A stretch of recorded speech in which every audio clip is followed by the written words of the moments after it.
Ethan Cole stood alone on the porch of his ranch house as the first snow of December drifted down across the Wyoming plains, the kind of slow, quiet snowfall that made the world feel smaller and lonelier than it already was.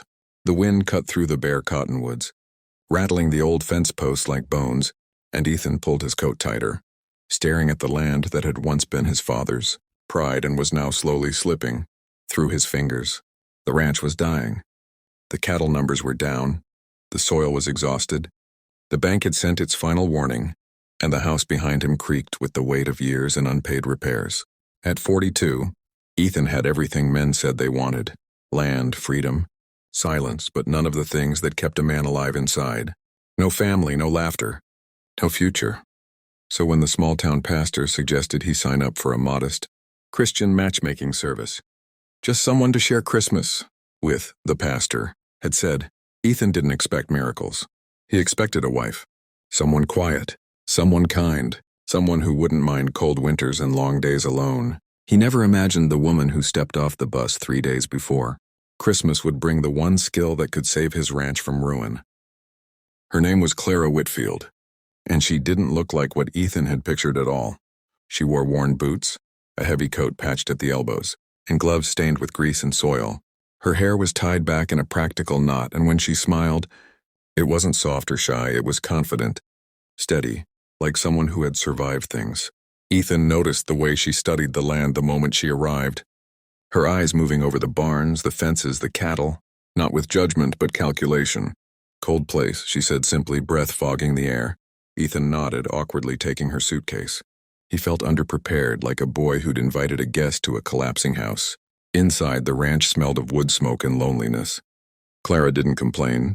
She rolled up her sleeves and helped him cook dinner without being asked. She listened more than she spoke, and when she did speak, it was thoughtful. That night, as snow piled against the windows, Ethan felt something he hadn't felt in years: hope. But it was fragile, like thin ice.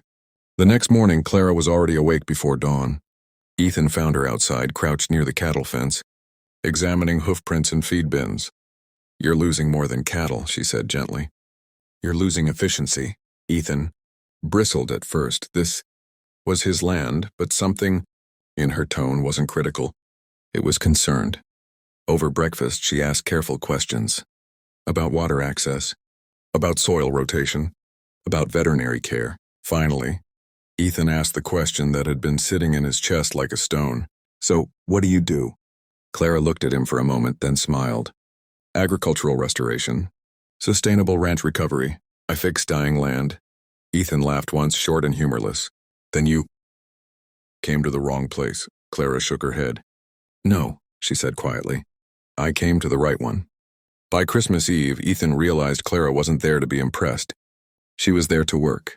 She helped repair fences, reorganize feed schedules, and pointed out small changes that made big differences. She didn't promise miracles. She promised effort. That night, sitting by the fire, Clara told him her story, how she'd lost her own family farm years ago because no one listened. When she warned them things needed to change. How she'd spent her life since helping others avoid the same fate. Ethan listened in silence, feeling something tighten in his chest. This woman hadn't come to be rescued. She'd come carrying tools. And as Christmas morning dawned over the snow-covered ranch, Ethan realized something profound. He hadn't just invited a woman into his home. He had invited the future. Christmas passed quietly, not with the kind of joy Ethan had imagined in his younger years, but with something deeper and steadier, like embers glowing beneath ash. The snow softened the land, blanketing the scars of neglect, and for the first time in years, Ethan woke up without the familiar weight pressing against his chest. Clara was already outside when he rose, her breath visible in the cold air as she checked the water lines, tapping frozen valves, listening like a doctor placing an ear to a patient's chest. Ethan watched from the doorway, coffee cooling in his hand, struck by the realization that this woman hadn't arrived to fill silence, she had arrived to confront it. Over the next days, she moved through the ranch with quiet purpose, explaining things slowly, never making him feel ignorant, never pretending the work ahead would be easy. She talked about soil compaction and rotational grazing, about how the land remembered kindness the same way it remembered abuse. Ethan listened, really listened, And somewhere between frozen mornings and long evenings by the fire, his fear began to loosen its grip. By New Year's Day, the ranch felt different, not healed, but hopeful. Clara helped Ethan draft a realistic recovery plan, something no one had done with him before. It didn't rely on miracles or loans he couldn't afford. It relied on discipline, patience, and respect for the land. When the bank called again, Ethan didn't avoid the phone. He spoke calmly, clearly, with numbers and confidence, and when he hung up, his hands didn't shake. Clara noticed. She always noticed. At night, they talked not just about the ranch, but about the lives they had lived before they crossed paths. Ethan spoke of his father, a hard man who believed suffering was part of masculinity, who never taught him how to ask for help. Clara spoke of losing her family farm, of standing helpless as generations of work were sold off, piece by piece because pride refused change. Their stories weren't the same, but the wounds recognized each other. Winter began to break its grip as February crept in, and with the thaw came proof that Clara's methods were working.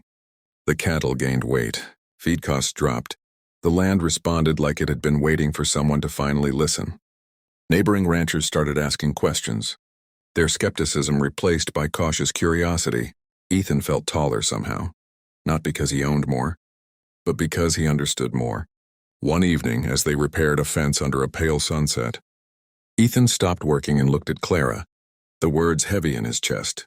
"I thought I invited you here to be my wife," he admitted quietly. "I didn't know I was inviting someone to save my life." Clara smiled, but there was seriousness in her eyes. "You saved it yourself," she said. "I just showed you where to start." Spring arrived gently, with green pushing through soil that had once been cracked and bare. The ranch breathed again, and so did Ethan, standing on the porch one morning, watching Clara walk the fields with a notebook tucked under her arm. He realized something that startled him more than any foreclosure notice ever had. He didn't want a future without her in it. Not because he needed saving, but because together they were stronger. That night, beneath a sky crowded with stars, Ethan asked Clara to stay. Not as a solution, not as a contract, but as a partner in life, work, and whatever storms lay ahead. She said yes, her answer steady, certain, and full of promise. Months later, when the first healthy calves of the season stood unsteady on new legs, Ethan felt tears sting his eyes. The ranch was no longer dying, and neither was he. He had expected a wife for Christmas. Instead, he had been given purpose, partnership, and a second chance he never believed he deserved. And if this story reminded you that hope often arrives disguised as hard work, and that the right person doesn't complete your life but helps you rebuild it, then don't forget to subscribe to this channel. Because stories like these aren't just entertainment, they're reminders that it's never too late to start again.